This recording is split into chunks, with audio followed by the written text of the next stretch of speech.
Wake Up America, Immunity, Illusion, and the Prodigal Movement. The lie we inherited.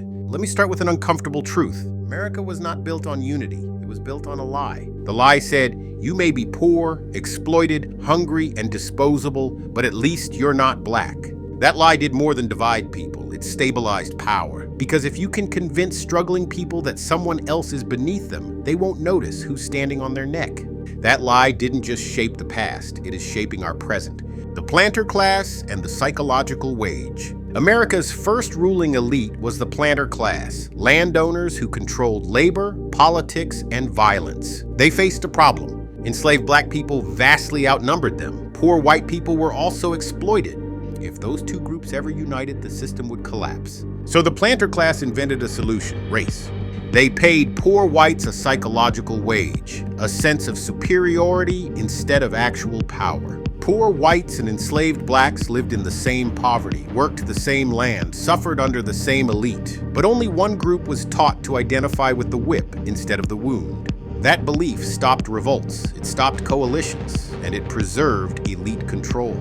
After slavery, the system adapts. When slavery ended, the system didn't. It adapted. Chains became sharecropping. Ownership became debt. Slavery became criminalization. Black codes, Jim Crow, convict leasing. The goal was never justice. The goal was labor control and social order.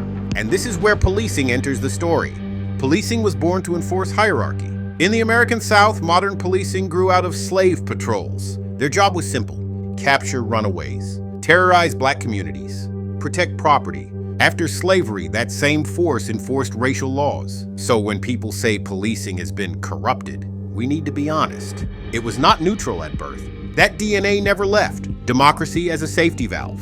For a long time, America survived this contradiction because of democracy. Not because it was pure, but because it imposed limits. Courts, norms, public accountability. Democracy acted as a pressure valve. But pressure valves only work if people maintain them. And today, we are watching those restraints being deliberately weakened. Federal power and the expansion of immunity.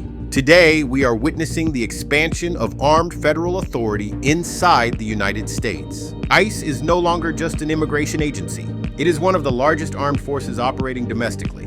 And more important than its size is its power. Broad discretion, weak oversight, expanded immunity. Here's what should alarm everyone. U.S. citizens are being detained. People without criminal records are being arrested. This is not about immigration anymore. This is about authority without accountability. Immunity plus subjectivity plus impunity. This is the core danger. Immunity removes consequences. Subjectivity shapes perception. If an armed agent is told, you are immune, your fear justifies force, you will be protected no matter what. Then who they perceive as dangerous becomes lethal. And America already knows whose bodies are perceived as threats. Black, brown, immigrant, poor. Biased perception plus immunity does not produce safety. It produces impunity. How authoritarianism actually arrives. Authoritarianism doesn't arrive with a coup.